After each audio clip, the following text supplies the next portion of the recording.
PIO మీదకి తోస్తున్నారు. పిఐఓస్ burden some గా feel అవుతుంది. ఓకే, ఇప్పుడు గోవర్ధన్ గారు మనకు నిజామాబాద్ నుండి మరొక మున్సిపల్ పిఐఓ గారు డిపార్ట్మెంట్ సంబంధించిన వాళ్ళు లైన్ లో ఉన్నారు. నమస్కారం అండి గోవర్ధన్ గారు. ఇక్కడ పిఐఓల మీద గోవర్ధన్ గారు నమస్కారం అండి. ఇక్కడ మన స్టూడియోలో మీకు ట్రైనింగ్ ఇచ్చినటువంటి వసుంధర మేడం గారు ఉన్నారు, అలాగే ఇక్కడ కోటేశ్వరరావు గారు ఉన్నారు, ఇక్కడ సురేష్ గారు ఉన్నారు. ఇప్పుడు పిఐఓల మీద చర్చ జరుగుతుంది. పిఐఓలు ఈరోజు ఈ సమాచార హక్కు చట్టానికి మూల స్తంభాలు లాంటి వాళ్ళు. ఈరోజు గుళ్ళో దేవుడు వరాలు ఇచ్చినా కూడా పిఐఓ పూజారిగా అడ్డం పడుతున్నాడు అనేటువంటి ఒక వాదన ఇక్కడ వినిపిస్తున్నారు. నిజంగా మీరు చెప్పండి, మీకున్నటువంటి ఇబ్బంది ఏంటి? యాక్చువల్గా ఒక పిఐఓగా మీకు తోటి ఎంప్లాయీస్ అంటే మీ కార్యాలయం సంబంధించిన సమాచారం అంతా మీరు హ్యాండిల్ చేయడం కష్టం, కానీ మీకు మీ తోటి అధికారులు మీకు సహకరిస్తున్నారా? మీ డిపార్ట్మెంట్ మీకు సహకరిస్తుందా? సహకరిస్తే ఎలాంటి మీకు సహకారాలు ఉన్నాయి చెప్పగలుగుతారా? సార్ ఏం లేదు, నేను మా మున్సిపల్ కార్పొరేషన్ లో నేను ఏపీఐఓ వివరిస్తున్నా సార్ నేను. ఓకే, అయితే అక్కడ ఏం చేయాలంటే నాకు వచ్చిన అప్లికేషన్ మాకు నోడల్ పిఐఓ లేదు సార్, నేనే ఏపీఐఓను. మా దగ్గర 5 సెక్షన్స్ ఉన్నాయి. 5 సెక్షన్స్ వల్ల ఒక్కొక్క సెక్షన్ కు పిఐఓ ఉన్నారు సార్.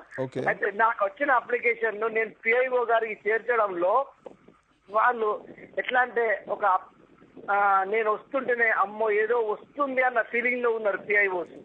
ఇంకోటి సార్, ఈ చట్టంను నేను వ్యతిరేకించడం లేదు. పిఐఓ ఈ ఆర్టీఐ చట్టం చాలా మంచిది, బట్ ఇది 95 to 96% ఎట్లానంటే సార్ ఇది చీటింగ్ చేతులకు వెళ్ళిపోయినట్టు అనిపిస్తుంది సార్. మా దగ్గర ప్రతి నెల 30 నుంచి 35 అప్లికేషన్స్ వస్తాయి సార్. దాంట్లో ఒక 10 పేర్లు అవే రొటీన్ అవుతుంటాయి సార్. ప్రతి మంత్ అదే పేర్లు ఉంటాయి. నాకు ఒకటి చెప్పండి గోవర్ధన్ గారు, ఎందుకు ఆ 10 మంది పదే మీకు అప్లికేషన్స్ పెడుతున్నారు? కారణం ఏంటి? కారణం అంటే సార్, ఇప్పుడు ప్రతి ఒక్కరికి సమాచార చట్టం యొక్క ఇండియన్ సిటిజన్ అయినంత కాగానే హక్కు ఉంది, కాదనలేము. కానీ వారి ఈ ఏదైతే పోనీ ప్రజానికి ఏమన్నా అవసరం కోసం వీళ్ళు అప్లై చేస్తుంటే కాదు, అందులో వాళ్ళ స్వలాభం కూడా ఉండదు. కాకపోతే అన్నెసెసర్లీ ఒక ఎంప్లాయీని వాళ్ళకి ఏదన్నా ఇబ్బంది జరిగింది అనుకోండి, చలో ఇట్లా పెడదాం, ఈ ఆర్టీఐగా పిఐఓ కదా వీళ్ళని ఇట్లా ఇబ్బంది పెడదాం, ఒకటి ఆగానే ఒకటి అటువంటి ఈ అప్లికెంట్స్ పెడుతూ ఈ పిఐఓస్ ని ఇబ్బంది చేయడం వల్ల ఒక ఆర్టీఐ అప్లికేషన్ వస్తుంది అని అంటేనే అమ్మో ఏందా అనే ఒక ఆలోచన పిఐఓలో కలుగుతుంది సార్. నిజానికి చెప్పాలంటే పిఐఓలు ఈ ఇన్ఫర్మేషన్ ఇవ్వడంలో ఎవరు జాప్యం చేయడము లేకుంటే ఏదైనా పని ఒత్తిడి వల్ల చేస్తారు తప్ప, కాకపోతే ఇటువంటి ఇబ్బందుల వల్ల కొంచెం అవుతున్నది, దాన్ని గమనించాలని చెప్పి ట్రైనింగ్ లో చెప్పిన.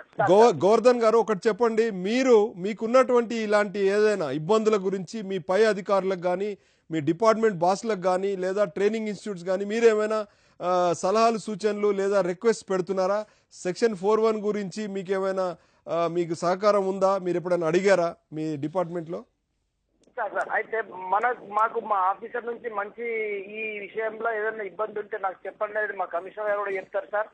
ఇంకోటి ఏంటంటే కొన్ని ఇప్పుడు నేను ట్రైనింగ్ లో ఈ జనరల్ గా సార్ ఈ సిసిఎస్ రూల్స్ ఎవ్వరు ఏ ఆఫీస్ లో దాదాపు నేను అనుకుంటా తెలంగాణలో ఏ ఆఫీస్ లో సిసిఎస్ రూల్స్ మీద ఈ ఎంప్లాయీస్ వాళ్ళ వివరాలు ఉండవు సార్. అయితే జనరల్ గా ఈ సిసిఎస్ రూల్స్ మీద అడుగుతారు. వాళ్ళకు మూవేబుల్ ప్రాపర్టీ, ఇమ్మూవబుల్ ప్రాపర్టీ ఒక ఎంప్లాయీకి ఇచ్చేయాలంటే స్ట్రెస్ చేయాలనంటే ఇదే అన్నట్టు వాళ్ళకు ఎవరికి ఈ అప్లికెంట్స్ కు. కాకపోతే అధికారుల నుంచి మాత్రం మంచి సహకారం ఉంది సార్, అట్లేం లేదు.